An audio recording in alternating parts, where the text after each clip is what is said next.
Thank you, Mr. Speaker. And I want to make a couple of preliminary points. And the first is to express my thanks to the member who introduced this bill. I think it was a bill that was introduced with good intentions, and it has caused an enormous debate, as he has indicated, and an awareness of gambling issues around the country. I think that people, all of us in our electorate offices, have had people who come and talk to us about the harm that gambling causes to individuals, to their families, the families who have lost their houses, lost their loved ones, and in some cases lost their lives. And Mr. Speaker, I want to thank the member for having the good intentions. But Mr. Speaker, there is the old expression, and that is that the road to hell is paved with good intentions. And Mr. Speaker, this bill has been absolutely gutted at the Select Committee process by a government majority, to the point where, in the opinion of the experts, it is more likely to cause more harm rather than less harm. And therefore, the bill is badly named, very badly named, and is a bill which should not be supported. Mr. Speaker, I found it hard to believe my ears as Jonathan Young was speaking about the reduction in the number of pokie machines around the country. He was claiming credit for it. He was saying it was a good thing. That is the result of one piece of legislation, and that was the legislation that provided for local authorities to bring in sinking lids. Mr. Speaker, John Key voted against it. John Key voted against that legislation. His leader, and for that matter, his deputy leader, were adamantly opposed to having a sinking lid on gaming machines. They are the people, Mr. Speaker, who have been amongst the most pro-gambling people in the country, and we see that with the other legislation which is currently before the Select Committee.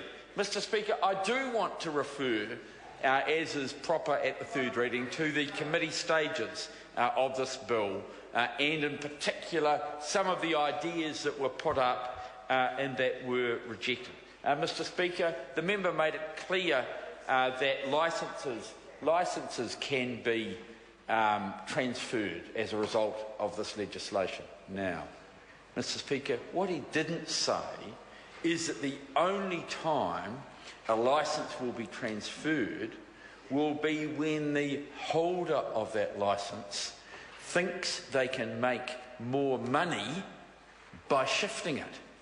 And, Mr. Speaker, they can only make more money if people who are addicted to these machines lose more.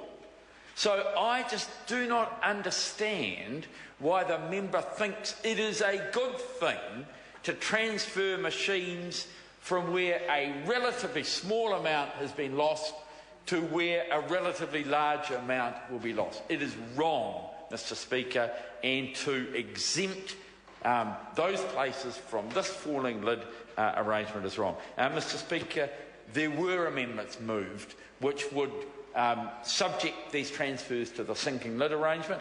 They were rejected by the National Party. There were amendments moved that would limit to 75% the number of licences that could be transferred. They were rejected by the National Party.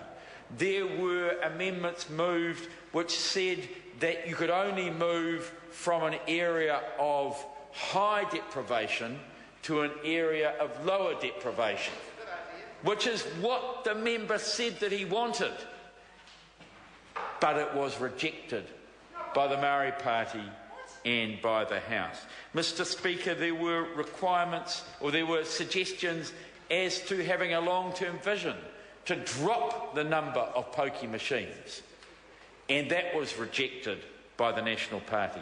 There was a clause which would limit the remuneration that is paid to trustees. Some of these people are getting $200,000, not for their job, but just for going to a few meetings and being trustees. And we would have taken trustees and directors down to a maximum of $100,000 each, just for sitting on the board. And that was rejected by the National Party. Mr. Speaker, we also, and I think most importantly and most tellingly, moved an amendment that would restrict the hours of gambling to those of the on-licence drinking, so that there would be a compulsory closure between the hours of 4 a.m. and 8 a.m. Mr. Speaker, that is something which was very, very serious, very important, to break the cycle, to get the people who sometimes spend 48, even 72 hours in these dens of iniquity, to get them out, to break their cycles and to stop them gambling. And the National Party rejected that to a person on a conscience vote, Mr. Speaker. And that's the next point I'd like to make. For the Labour Party, this bill, like the similar bills, is a conscience vote. And we will be voting our consciences. We do not, in the Labour Party, hand over to our whips our conscience at the point that we enter the House. The way that the National...